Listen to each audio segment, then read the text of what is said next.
So we're going to get into the human operating system, just like a fridge and an auto and a computer.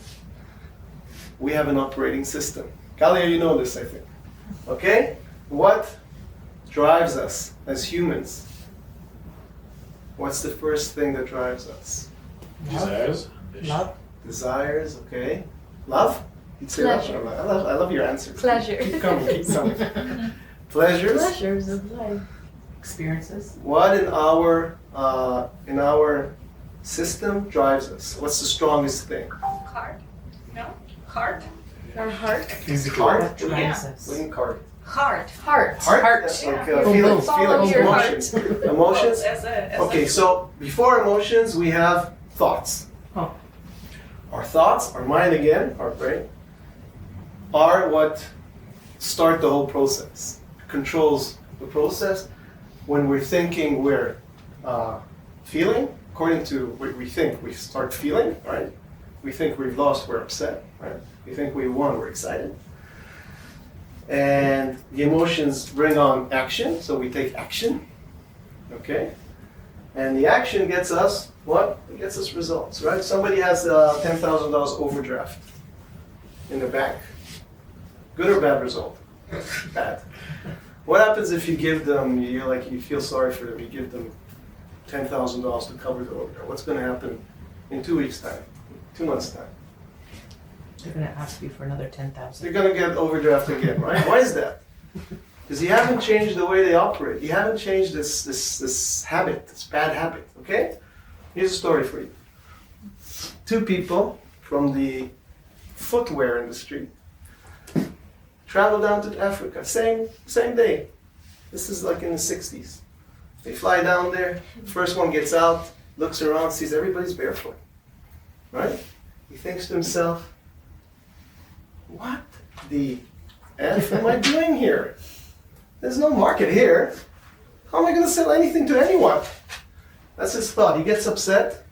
He's angry. He goes back to his hotel. He calls the office. He says, I'm coming back right away. Book me a ticket. He goes back to the office. He fires the whole R&D team. You guys are all idiots. He fires everybody and goes home. What happens? Nothing. 0. But the same guy, the second guy, same day, same time, gets off the plane, looks around and sees everybody's barefoot. He says, oh my God, what a great opportunity. Mm-hmm. Nobody has shoes here. Mm-hmm. I'm gonna make a killing, right? That's what he thinks. What is he? He's excited. He's like, he's going crazy about it, right? He's energized. He opens a shop, opens a store, starts sending down merchandise and selling it to everybody, taking over the market. A few years later, he's 80% of the market, makes a ton of money. He's rich, right? Results, he's rich. His kids are rich. The kids of his kids are rich. Great. Excellent. 2 people, same time, same place. The first guy opens up the newspaper 5 years later and he reads about the second guy and he's like, calls his wife, he says, look at this SOB. How was lucky lucky. he was. He was lucky. I was there. Look how lucky he was. What does she say then? With you, everybody else is lucky. You're never lucky. But was it luck? That's my question to you. Was this luck? Hard No. work. This is nothing. Mindset. That's what I Mindset. say always. It's mindset. Mindset. Yes. Well, Seneca has a definition for luck, okay? It's not on the slide, it's just me telling you. The definition of luck, according to Seneca, philosopher, is opportunity that meets readiness, preparedness. Opportunity is not your job. That's the universe. The universe is going to throw opportunities at you. But your job, your work, is being ready to grab these opportunities. Okay? So luck is not really a thing, even though people think it's luck. Say it's luck. Okay, now you got to be careful here with this operating system because your thoughts are attacked all the time by bad people. Okay? Who knows what CBT is? CBT. Cognitive behavior therapy. These are thought distortions. There's like 12 of them. Common thought distortions. like negative thinking. Like you always see the negative, even though everything's positive and it's a little negative. You focus on the negative. You know how you look at your stocks portfolio? It was a great day. 95% of your stocks made money, but no, you go to the 5 that lost it. You're like, oh my God, why did I lose money there? That's a thought distortion. You walk around with like negative. Just an example. So look it up. You know, be aware of these. The other stuff that's garbage. There's a lot of garbage they put into our minds, right?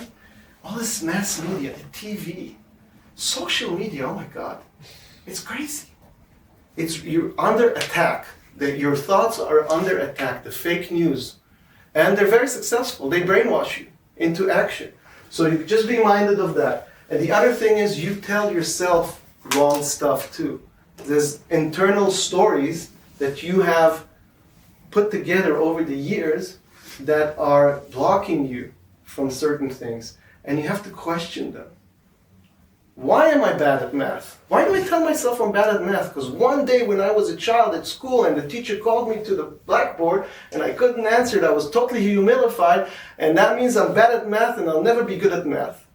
Or girls are bad at math. What? So question yourself.